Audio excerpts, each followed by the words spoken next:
Bonjour, Président Kapaya. Bonjour, monsieur le journaliste. Nous sommes ici dans le siège de l'IDRC. Pouvons-nous savoir c'est quel organe qui nous reçoit aujourd'hui? Vous vous trouvez justement devant l'organe bureau politique de l'IDRC, Union des démocrates pour la Renaissance du Congo. Quelle est la santé politique de l'IDRC actuellement? La santé politique de l'IDRC, ça va. Je peux vous dire que ça marche. Tout va bien.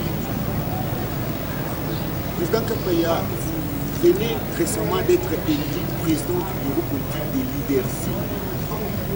Qu'est-ce que vous allez amener de nouveau dans l'IDRC ou dans la politique du Congo?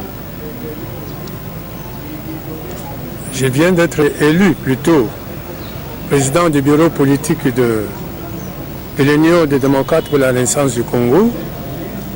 Et je vais vous renvoyer à l'histoire.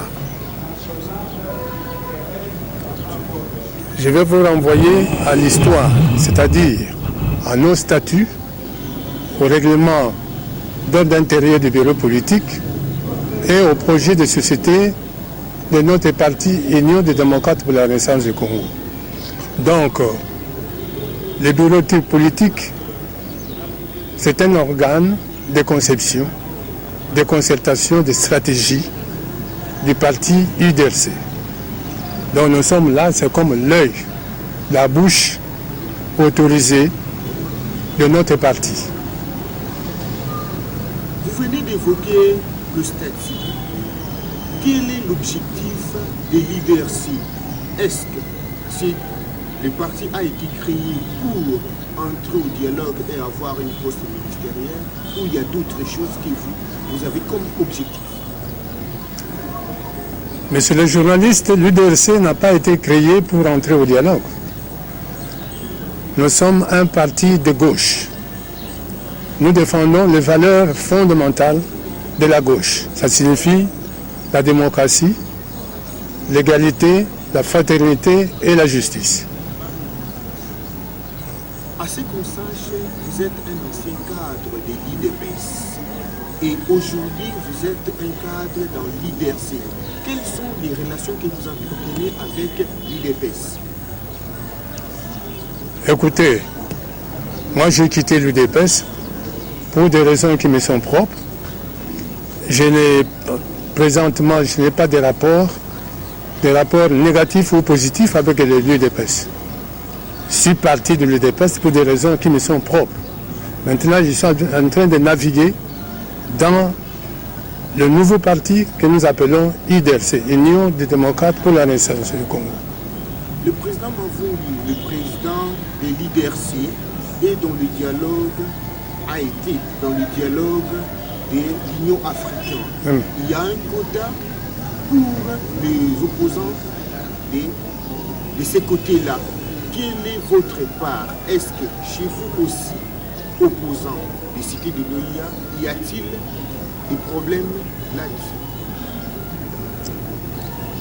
Écoutez, le président Mavungu a été au dialogue de l'Union africaine, tout d'abord comme personnalité politique. Et puis, un homme politique, on ne l'enterre pas comme d'un moment à l'autre. Nous avons eu justement, il a eu le courage de fonder un parti politique qu'on appelle l'Union des démocrates pour la Renaissance du Congo. Puisqu'on n'enterre pas un homme politique comme ça. Alors, vous demandez notre quota. Le quota de tous ceux qui ont été à l'Union africaine. Vous avez suivi la répartition qui a été faite par le dialogue de Senko avec les évêques. Au Congo, vous dites partage du poste.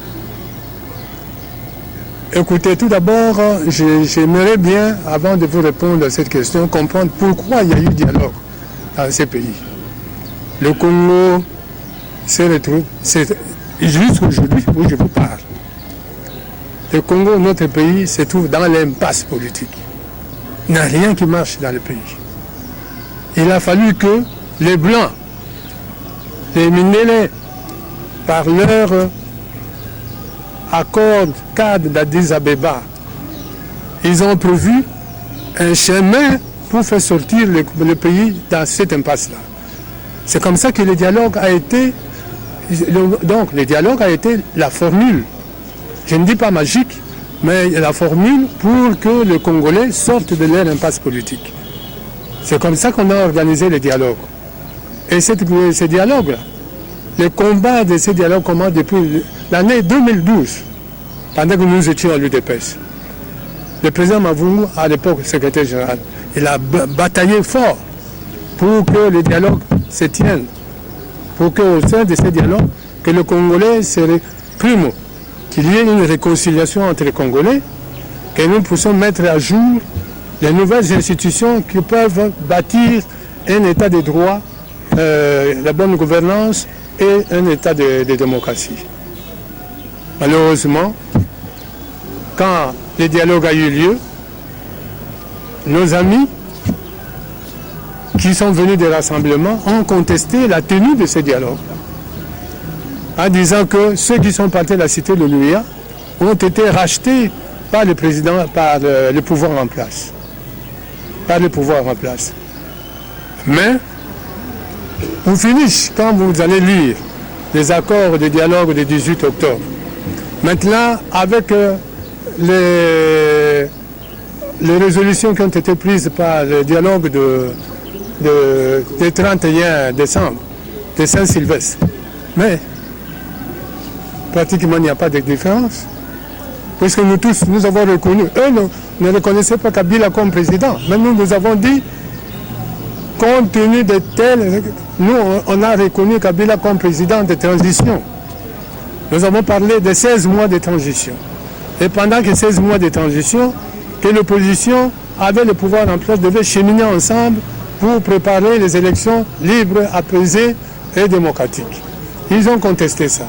Mais nos amis de Saint-Sylvestre, ils sont revenus sur la même chose. Nous, on a parlé de 16 mois. Et ils ont parlé de 12 mois.